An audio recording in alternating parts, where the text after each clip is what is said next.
Hello everyone, I am Vansh Nagpal. Welcome to Juris Legal Chambers. आज के इस वीडियो में हम Indian judicial system Supreme court के बारे में बात करने वाले हैं। First of all, judicial system of India. India में गवर्नमेंट के रोल 3 ऑर्गन्स होते हैं: judiciary, executive and legislature. Judiciary is the only organ which is independent of other 2 organs of the government. आज के इस वीडियो में, इससे पहले मैं आपको सुप्रीम कोर्ट के बारे में बताऊं कि सुप्रीम कोर्ट पहला कोर्ट था इंडिया के अंदर जो इस्टेब्लिश हुआ था। नहीं, पहला कोर्ट जो था वो ब्रिटिश राज के टाइम पे, ब्रिटिश इंडिया के टाइम पे 1728 के अंदर मेयर्स कोर्ट इस्टेब्लिश हुआ था। आज के इस वीडियो में हम जो बात करने वाले सुप्रीम कोर्ट की इस्टेब्लिशमेंट के बारे में, कॉम्पोजिशन के बारे में, क्वालिफिकेशन जज की क्या होनी चाहिए जो सुप्रीम कोर्ट का जज बन सके, सुप्रीम कोर्ट के जज को अपॉइंट कौन करता है, कब तक, किस एज तक वो ऑफिस को होल्ड करते हैं, क्या पावर्स होती है सुप्रीम कोर्ट के जजेस की, सुप्रीम कोर्ट किस किस चीज में अपना कॉन्स्टिट्यूशनली बोल सकता है, ज्यूरिसडिक्शन क्या होती है सुप्रीम कोर्ट की, और कुछ इंपॉर्टेंट पॉइंट सुप्रीम कोर्ट के बारे में। इसके अलावा हम कुछ स्पेशल टर्म्स डिस्कस करने वाले। SLP, special leave petition. Collegium क्या होता है, कॉलेजियम की बॉडी जो होती है उसमें कौन कौन होता है। इसके अलावा कौन कौन से आर्टिकल्स हैं इंडियन कॉन्स्टिट्यूशन में जो आपको सुप्रीम कोर्ट की पावर्स के बारे में बताते हैं। और इस सब के बाद एक छोटा सा हम टेस्ट रखने वाले हैं जो आप अगर आज की वीडियो अच्छे से देखोगे तो आई एम श्योर कि आप अच्छे से उसे अटेम्प्ट कर पाओगे। So let's start with today's video.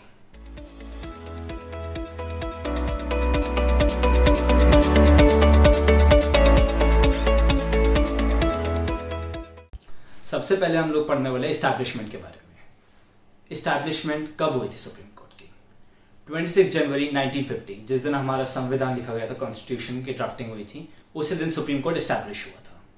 It is the apex court, that is the highest authority court. Total 17 acres का प्लॉट है, ट्रायंगुलर प्लॉट, जिसमें इसे एस्टैब्लिश किया गया था।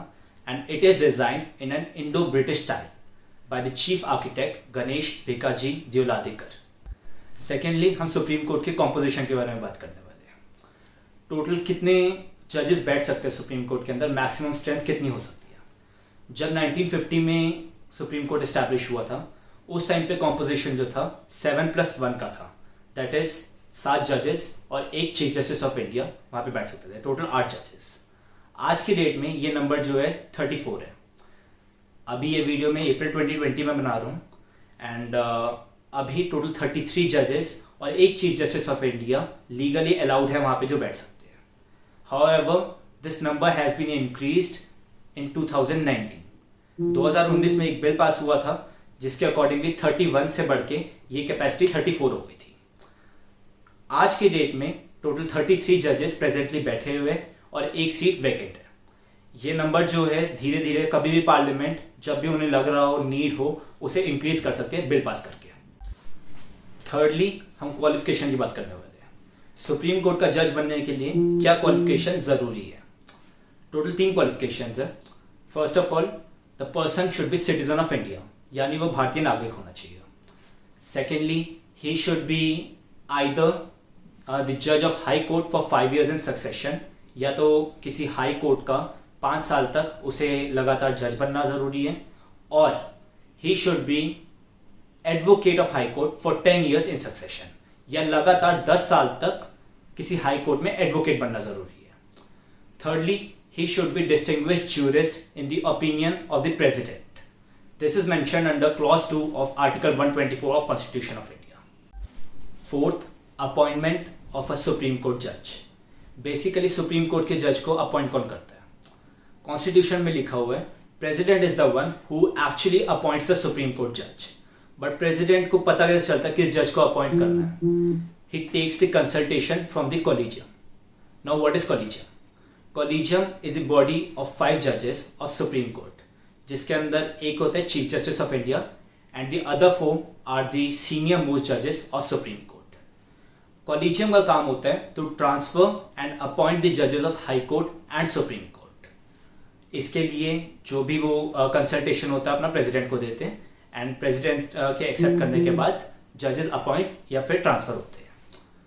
अब 2015 के अंदर 99th अमेंडमेंट एक्ट के थ्रू एक एक्ट आया था NJAC, national judicial appointment act, appointment commission act. National judicial appointment commission act, इसके अकॉर्डिंगली टोटल जो लोग अब अपॉइंट करेंगे जजेस को, वो 2 सीनियर मोस्ट जजेस सुप्रीम कोर्ट के, एक chief justice of India, law minister और प्राइम मिनिस्टर और चीफ जस्टिस के कंसल्ट से 2 कोई और मेंबर्स। बट आप इसमें देखोगे अगर लॉ मिनिस्टर या प्राइम मिनिस्टर का कंसल्ट आ जाता है तो अब इसमें एग्जीक्यूटिव का एक तरीके से रोल आ गया अपॉइंट करने के लिए। बट हमने अभी अभी पढ़ा था कि judiciary is independent of executive and legislature. तो इस चीज को सुप्रीम कोर्ट ने 26 अक्टूबर 2015 में अनकॉन्स्टिट्यूशनल डिक्लेयर कर दिया और कॉलेजियम सिस्टम को कंटिन्यू रखा। नेक्स्ट 5th पॉइंट, किस एज तक बेसिकली सुप्रीम कोर्ट जज जो है अपने ऑफिस को होल्ड करता है, term of office. Supreme court जज जो है 65 की एज तक अपने ऑफिस को होल्ड करता है and after the age of 65 he retires. But उससे पहले भी 2 तरीके हैं जिसमें सुप्रीम कोर्ट जज जो है अपने ऑफिस से हट सकता है। First, resignation. अगर सुप्रीम कोर्ट जज किसी भी टाइम पे किसी भी टेन्योर में चाहे तो वो रिटर्न फॉर्म में प्रेसिडेंट को अपना रेजिग्नेशन दे सकता है। सेकेंड, जब खुद प्रेसिडेंट उसे हटा दे। बट सेकेंड पॉइंट में 3 ग्राउंड्स चाहिए होते हैं। First, proved incapacity, second, misbehaviour, third, misconduct. इन तीनों में से कोई एक ग्राउंड होता है, उसी केस के अंदर प्रेसिडेंट एक मोशन पास कर सकता है which has to be passed by the special majority of both the houses, और उसके बाद प्रेसिडेंट सुप्रीम कोर्ट के जज को हटा सकता है। इससे पहले आगे हम सुप्रीम कोर्ट की पावर्स डिस्कस करें, मैं आप लोगों को कुछ इंपॉर्टेंट पॉइंट्स बताना चाहता हूँ सुप्रीम कोर्ट के बारे में। Supreme court is the final interpreter of the constitution. जो सुप्रीम कोर्ट डिसाइड कर लेगा that will be the final interpretation of the constitution. Secondly, supreme court के जज जब रिटायर हो जाता है उसके बाद he can't practise law.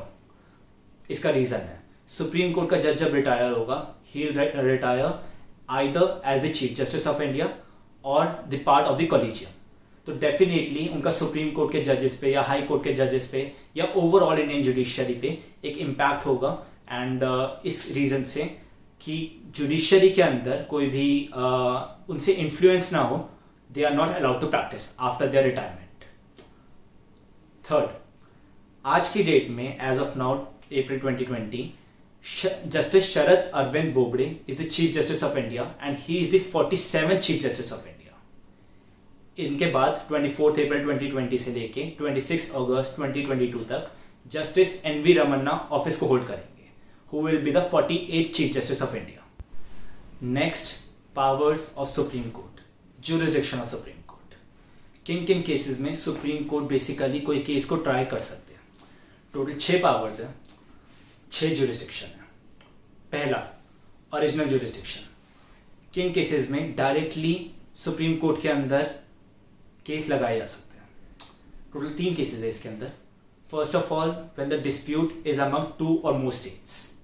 Secondly, when the dispute is among center and state. Thirdly, when the dispute is among center and state versus another state. For example, third का मैं आपको एक एग्जांपल दूंगा, union and state of Maharashtra versus state of Rajasthan. इसके अंदर centre और महाराष्ट्र की state मिल के राजस्थान की स्टेट के अगेंस्ट एक सूट फाइल कर रही है। So these are the 3 cases. Secondly, writ jurisdiction. Article 32 of the constitution जो है वो प्रोवाइड करता है कि 5 रिट्स जो है, habeas corpus, mandamus, certiorari, quo warranto and prohibition. इनके अंदर जब भी ऐसा लग रहा हो कोर्ट को कि किसी का फंडामेंटल राइट वायलेट हुआ है तो कोई भी डायरेक्टली सुप्रीम कोर्ट को कंसल्ट कर सकता है। Third, appellate jurisdiction. This is defined under Article 132, 133 and 134 of Constitution of India. इसमें बेसिकली बताया हुआ है supreme court is the court of final appeal. Supreme court के ऊपर कोई कोर्ट ऑफ अपील नहीं होता। Basically this is the court of second appeal. Second appeal से ज्यादा इंडिया के अंदर और कोई नहीं होती है। आर्टिकल 141 ऑफ इंडियन कॉन्स्टिट्यूशन बोलता है कि सुप्रीम कोर्ट का डिसीजन जो होता है नीचे के सारे कोर्ट्स पे बाइंडिंग होता है and they are bound to follow it. Fourth is advisory jurisdiction. Article 143 of constitution of India ये कहता है कि कभी भी प्रेसिडेंट को किसी भी नेशनल कंसर्न के मैटर में या किसी भी मैटर में अगर सुप्रीम कोर्ट की एडवाइस चाहिए होगी then Supreme Court has to give the advice to the President. Supreme court is bound to give the advice to the President. Fifth आती है रिवाइज्ड जुरिस्डिक्शन. अभी मैंने आपको बताया था आर्टिकल 141 जो है वो ये कहता है सुप्रीम कोर्ट की जजमेंट बाकी सारे लोअर कोर्ट्स पे बाइंडिंग होती है. हाउएवर सुप्रीम कोर्ट की जजमेंट खुद उन पे बाइंडिंग नहीं होती है. Article 137 of constitution of India ये बोलता है सुप्रीम कोर्ट जब भी चाहे सर्कमस्टांसेस और चेंजेस को नोट करते हुए अपनी जजमेंट को रिवर्स कर सकता है, या अगर उसमें कुछ चेंज करना हो, कुछ अमेंडमेंट करना हो तो वो कर सकता है. They are allowed to do so. अब इसका एक एग्जांपल देता हूँ मैं आपको. एक केस था 1994 में P Rathiram versus union of India. इसमें सुप्रीम कोर्ट ने बोला था right to life includes right to die.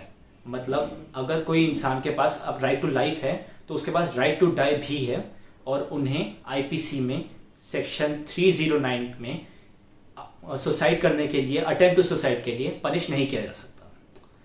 इसी जजमेंट को 2 साल बाद ज्ञान Kumar versus state of Punjab के अंदर रिवर्स कर दिया गया था. उसमें यह बोला गया था right to life does not include right to die because right to life is a fundamental right which is enforced directly by state. Last power to judicial review. Basically इसका कोई आर्टिकल नहीं है कॉन्स्टिट्यूशन के अंदर, या इसके 3 articles है but तीनों में से कोई भी डायरेक्टली से नहीं बोलता. First of all article 13. Article 13 ये बोलता है फंडामेंटल राइट्स जो chapter 3 of constitution of India में प्रोवाइडेड है उनसे अगर कोई भी एक्ट या लॉ कंप्लाई नहीं कर रहा तो उसे अनकॉन्स्टिट्यूशनल डिक्लेयर कर देना चाहिए. सेकेंड पावर ये आर्टिकल 32 में डिफाइंड है. अभी मैंने आपको बताया था जो रेट्स होते हैं 5 रेट्स में अगर कभी भी लग रहा होता है कि इन्हें कंप्लाई करना है तो उस केस में सुप्रीम कोर्ट इंटरफेयर कर सकता है. थर्ड आर्टिकल 136 के अंदर स्पेशल लीव पिटीशन एसएलपी के बारे में बताया हुआ है. Special SLP is basically the residual power in the hands of supreme court which they can exercise while the substantial question of law is involved or gross injustice has been done. मतलब ये power को supreme court सिर्फ तब use कर सकता है जब कोई ग्रॉस इनजस्टिस हुआ हो या फिर सब्सटैंशियल क्वेश्चन ऑफ लॉ उसके अंदर इन्वॉल्व हो. However, 95% of SLP's application are being rejected supreme court के अंदर, क्योंकि उनमें या तो कोई ग्रॉस इनजस्टिस नहीं होता या उनके अंदर क्वेश्चन ऑफ लॉ इन्वॉल्व नहीं होता, या फिर सारी चीज़ होने के बाद भी उनकी ड्राफ्टिंग खराब होती है. एंड एट लास्ट अब मैं आपको एक छोटा सा टेस्ट देने वाला हूँ and I want you all कि आप एक बार ये क्वेश्चंस पढ़ो और इन्हें अटेम्प्ट करने की कोशिश करो. आपको कोई डाउट हो, कुछ समझना हो या आंसर्स भी लिखने हो तो कमेंट बॉक्स पे इसका आंसर लिखो. बेसिकली टेस्ट के अंदर मैं आपको 4 क्वेश्चंस देने वाला हूँ. First of all, since the supreme court is the apex court of the country, will it be bound to follow the orders of International Court of Justice, that is ICJ? Second, ये एक hypothetical question है. Mr. X had practiced as an advocate in Delhi High Court from 1990 to 2006. In January 2007, he was appointed as the judge of Delhi High Court. The then collegium decided to appoint him as judge of Supreme Court in December 2010. Can they do so? Why? Third question, can collegium recommend the president to appoint someone as the judge of Supreme Court after the period of 4 years from the present date? आज से 4 साल बाद कोई collegium decide कर सकते हैं कि 4 साल बाद इस जज को अपॉइंट करा जाए एज अ जज ऑफ सुप्रीम कोर्ट या high court. Fourth question, if the Supreme Court is accused for corruption from 3 different parties, if the Supreme Court judge is accused for corruption from 3 different parties, can he be removed on this ground? अब आप ये चारों questions एक बार ये attempt करो. I am sure कि अगर आपने वीडियो ध्यान से सुनी होगी आप इसे अटेम्प्ट कर पाओगे. And at last, thank you for watching. Give it a thumbs up and share it. Thank you so much.